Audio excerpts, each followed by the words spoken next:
This is James Holder for IFL TV. I'm in the Hilton Hotel today in Newcastle. With me, I've got Peter Fury. What's happening, Pete?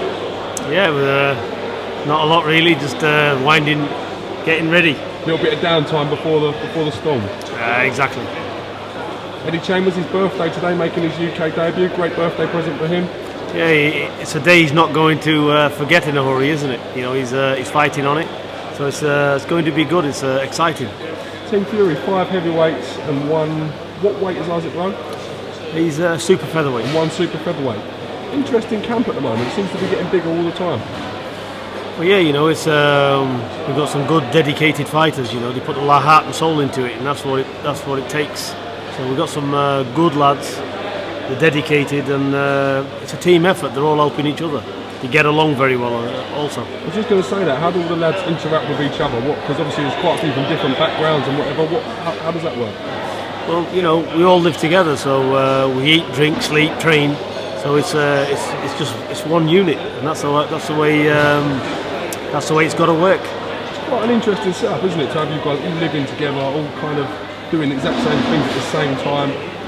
Family kind of bond, isn't it? It is a family unit, you know. It's you know, we're close to the fighters, you know. We're very close with Eddie Chambers as well, because he is a real nice guy. He's a gentleman, you know. He appreciates everything. You know, if anybody deserves a good crack at anything, it's got to be Eddie Chambers. I second that. Very, very nice guy, likeable guy. Yeah, he is. Fury, your own son, he's progressing very well. I thought toward the end of the last year, I think he looked a little fatigued where he was fighting so much. Last fight back, his power, it just seems his power levels have regained. Would you think that's a fair statement? You know, to be fair, you know, it is a fair statement, but Huey's up and down, you know. It's a lot with he's still growing. He's changing from a teenager into an adult. You know, all this we've got to take into account, and you know, this is the thing. We've had to cancel a few dates on Huey, where he's not feeling on top of it. The snap's not there, so you know, we're hoping it's going to be there for this fight on the 12th of April. Still feeling a little bit tired, you know. So the thing is, we can turn Huey out and get him a points win, you know. But you know, he's my son, and he deserves every chance and opportunity to come in at his best. There's no point me being a trainer and also his father sending this kid in 60%, you know, just to have a win, because like I said, you know, unless this kid's performing on all cylinders, there's no point sending him in there if he doesn't feel like it. Man of the moment, Tyson Fury. Yeah. Looking, everything's set for that showdown with Chisora. All set. Sorry, May showdown with Chisora. Look, you know, Tyson, he's lost another 18 pounds since the Joey Abel fight. He's not took his foot off the gas. He's aiming to get the weight completely dropped. He's already down on weight, to be honest. I think he's got 2 or 3 pounds left. You know, he is in ripped condition already. We put some photos up on the Twitter. That's what he looks like now. So we're going to take him till the 12th of April, and he's going to take 2 weeks off. Well, not 2 weeks off, but out of the gym. Yeah. Just somewhere where he's just relaxing, taking it easy. I think he's going with his wife and children on a holiday. So he's going to maintain his weight. So and then we're back in full swing on the 1st of May. Are you expecting a different Derek Chisora to the first one Tyson Fury fought? No, I am. You know, Derek Chisora is a good fighter. He's putting a good few wins together as well, hasn't he? Yeah, he's a good fighter, and we're not going off the last fight at all. You know, everything's different. You know, different times. You know, it's been a long time ago, that has, and a lot of water's gone under the bridge for both fighters. But you know, no disrespect to Derek or his team, they're good fighters, and they believe they can win. Otherwise, they wouldn't be getting in there and agreeing to the fight. But ultimately, I just see Tyson, disregard to Derek or whoever, I just see him as a level above a lot of fighters, and I think it's going to show out when he fights on the 12th, because it's a serious fight for Tyson. Tyson's going to take it serious, and we're going to see a whole new Tyson. I'll tell you what we're going to see. We're going to see a mature, grown-up Tyson. That's what we're going to see. And that type of fighter for Tyson, whoever faces Tyson in that mood, they've got a hell of a lot of problems.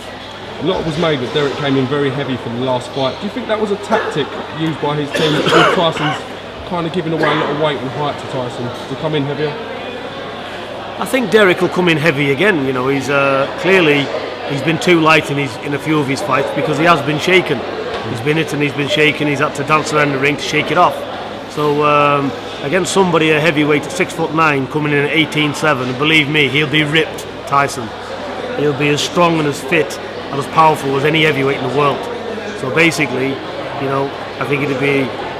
I don't think for 1 minute they're going to come in with Chisora weighing very light, because I don't think. I think then it'll be a very short night. Talk to me about this table flip. Conspiracy theory people have been driving me mad, tweeting me, etc. Even I was in on it. Can you tell me, was this premeditated? Was it planned? What's going on? You know, nothing was planned. I didn't know anything about it. You know, we went to the press conference and Tyson did whisper something in my ear about 20 or 30 seconds beforehand. Yep. He said, as I pointed out at the press conference. Yeah, and he said, look, he said, I'm going to do X, Y, Z. Yeah. At first I said, you know, this is exactly what happened, so as you know, and the people know what happened. And I said, no, not a good idea. Yeah. And then I turned away and I thought to myself, hang on a minute, I'm not fighting. This is about Tyson Fury. It's not about me telling a young man, advising him. If he really wants to turn these tables up because he's sick of answering the same old shit, yeah. We've just done a press conference last week. I'm thinking, who am I to tell him? So I turned back round to Tyson and I said, listen, if that's what you want to do, get on with it. And that was it. The tables went up in the air. That was all he needed.